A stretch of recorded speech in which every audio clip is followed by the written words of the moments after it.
we were connected by the wonderful folks at Bombay Sapphire, and you'll be involved in an event that they're running next week, per se. But how did this collaboration first come about? So Bombay reached out to me with this idea of the sensory auction. And, they wanted to commission a piece to be part of this sensory auction. And when I heard about it, it was very different, not like anything I've heard or seen before, especially in the art world. So I was like, okay, yeah, I'm down. I'm always excited about things that are different outside of the gallery, outside of the white walls, like different ways for people to see art. So it was right up my alley. Word is that you will be unveiling a very special piece at that event, which can be purchased as part of auction. Do I have that much correct? I believe so, but there is no money involved. So the sensory auction is you wear an EKG sensor, and for the participants wear an EKG sensor. I think there are 25 participants, and whoever has the strongest joyful reaction to the piece will win the piece. So what's super cool is that there's no monetary exchange. It's just based on loving something and being excited about something. Wow, I've never heard of anything like that before, and makes me sound like I have to be there on Monday. But whatever it is, back to you in your journey. They call your art drippy art. That's what they call the genre. Do you like that term, or do you wish that people called it something else? It's weird because I try not to like Google myself or whatever, unless I have to for like press information or whatever. But sure. Yeah, when you Google and like the second most request or most searched term is drippy art and then my name. It's kind of out of my control. I just kind of have to go with it. I wish it was a little different, but I think that kind of stuff, like it comes with time. So maybe in like 10 years, 15 years, 20 years or whatever, there will be like a more like not technical, but something a little bit more elevated than drippy art. But for now, like I'm happy to claim it. But a funny thing about that term is that term got attached to you before everyone's drip, became the pop culture term. So you preceded all that and had nothing to do with that. Yeah. So I guess it's pretty wild. Yeah. But, if you take things into the music space, people call bands like Nirvana and Soundgarden grunge, and they hated that. They're like, so our flannels mean that we're grungy? What does that have to do with the music? Just like you go to Motley Crue and Bon Jovi, they called a lot of these groups hair bands because they had hair. So, in your case, you wouldn't be the first person who was defined by a name that you went, ugh. Yeah, I guess, and I think I can see where it comes from too, because I call my sculptures that sit on a shelf and drip over, I call them drips. So I think it's pretty natural that evolved to drippy art.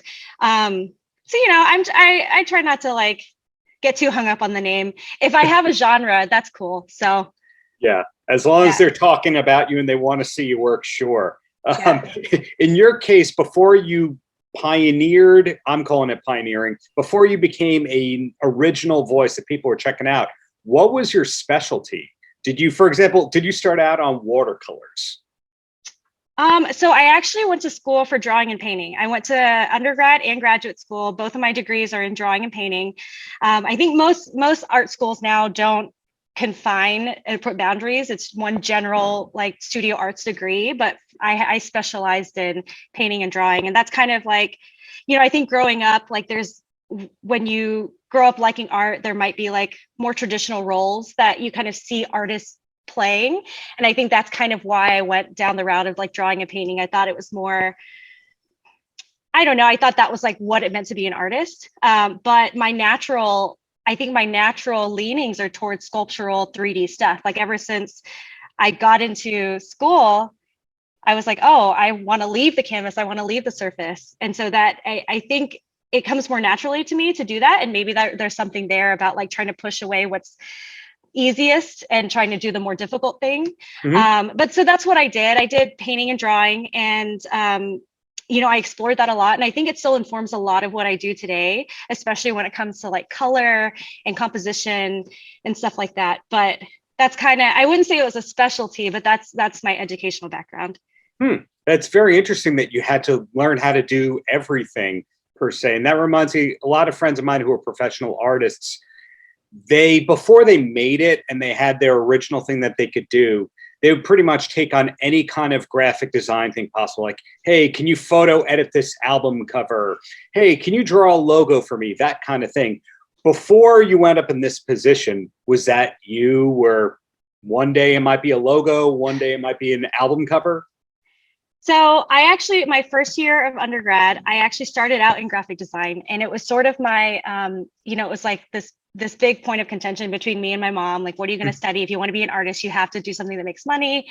And she was like, so do graphic design. That's the route. So I did it. And for a year, I suffered. Personally, for me, it was not the right outlet for my creativity. I was so used to making art as just something for myself. And suddenly it was about a client. It was about somebody else. There was a different focus. So I kind of came to terms with that wasn't like my world. And that's actually why I went to grad school, was so my intention was to just teach, like go after I get done with school, go teach adjunct, do that whole route of like adjunct teaching, being a professor. Sure. So that was kind of my compromise. But I actually have not been asked to do very many like album covers or anything like that. But I would love to. I think that would be cool, especially now that I'm doing what I do. Like it's really nice to be appreciated for the thing that you're putting out instead of, catering to someone else's vision. Yeah, you're you. And you pointed out a common thing among people who are creative for a living, the parents going, well, it's nice and all. We love that you're talented, but, that kind of thing. When did it all kind of start turning around for you where you could be a full-time artist and not have the secret side hustle kind of thing? So I would say I went full-time art 2016. I graduated from 2014. I had a year and a half of just kind of like figuring things out. I taught at a community college, which I actually really enjoyed, and something I might revisit later on in life. But I participated in a group show in San Luis Obispo, California, and all my pieces sold. And I was super surprised. And then that made rent for like the next couple of months. And so I was like, well, maybe I don't have to look for a side job just yet. And then it just kind of snowballed from there. And then that was it. Like I just was able to just live off of that. And it was, it was a struggle. I think for a lot of people, when you start out with that kind of thing, or like even like small businesses or whatever, there's this period of time where you're kind of relying on sales or whatever. And that's like your next month's rent, food, whatever. Yeah.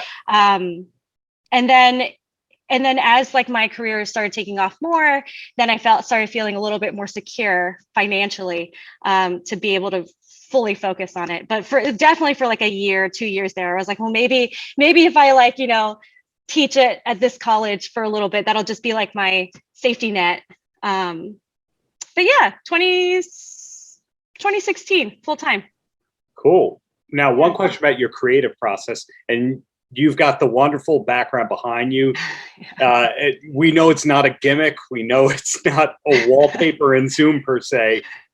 When you are creating, I'm curious if you have like a 9 to 5 kind of approach where every day you go to the studio, or you have to feel inspired. And then tackling onto that, can you have music on the background? Can you have a Bombay Sapphire cocktail next to you?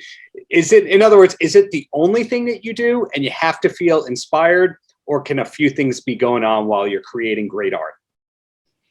So I don't keep a 9 to 5 technically. One of the benefits, I think, of making your own schedule is you kind of can feel out like when you are most creative. And I'm a night owl, so I keep my schedule like a little bit later in the day. Usually I get to the studio around 3 or 4, and then I work until like midnight or 1. I try to, I don't adhere to it, but it's like a compulsion. Like I just have to go to the studio. And sometimes, some days feels a little bit more reflective than others, but I wouldn't say that it was, I I feel like for me, if I just work with my hands and I'm making things, that's where a lot of inspiration comes from. You just notice little things and you're like, oh, what if I try that? Or what if I add this or take this out? And it just kind of leads you down like these little rabbit holes and different tangents, and then that in and of itself is very inspirational for creating something. And as far as like having multiple things going, I actually usually listen to audiobooks a lot. I used to watch or have in the background like The Office or It's Always Sunny playing just because I know those shows so well. So it's kind of like nice to have that sound in the background and not be too, not get like distracted by the plot line or whatever. Yeah, but now I've like I feel like I've watched everything many times. So I made the switch into audiobooks during the pandemic last year because I had so much more time in the studio without like traveling and stuff. And so now I've just been like all in with audiobooks, and that's usually going on. I usually don't listen to music. I find that I fidget too much with if the next song that comes on I don't like, I'm like, oh, let me stop what I'm doing and do that. So I like to just keep it one thing. But as far as my process too, I work on multiple things at a time. I feel like there are different parts of my process feed different parts of my personality. And so there's things that are like more loose and free flow and kind of like adapting. And then there's parts that are much more textured, like structured, detail oriented, that then like feeds that kind of like obsessive side. Great answer. Wow. I think if you speak to 10 different artists, you'll get 10 different answers because you'll find successful people who do the 9 to 5, successful people who go, nope, if I don't feel it, I don't do it. Other people that go, I only paint to death metal. So it's interesting to hear your thing. And my last question for you, which has nothing to do with you or your success, professionally speaking, is what should we be watching on TV? Do you have any recommendations that you could pass along?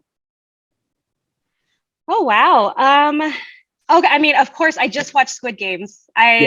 We finished it last night. So good. So I think that was excellent. And because I was traveling a lot these past few weeks, I was able to read the subtitles fully because I didn't want like the English translation. I feel like those are a little off always. So I was able to like focus on the show, and that was super good. I also really like, there's been a couple shows on Apple TV that I think have been excellent. Ted Lasso and Mythic Quest have been excellent comedies to watch, like quality television.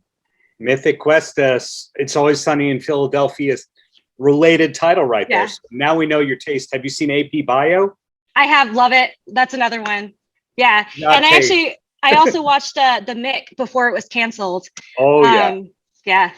That was a good one too. So your taste goes outside of the drip situation. Well, thank you so much for your time, and looking forward to everything that's to come from you. And hopefully you get to do an album cover in the near future. Yeah, I hope so too. Thank you so much for having me. Paltrocast.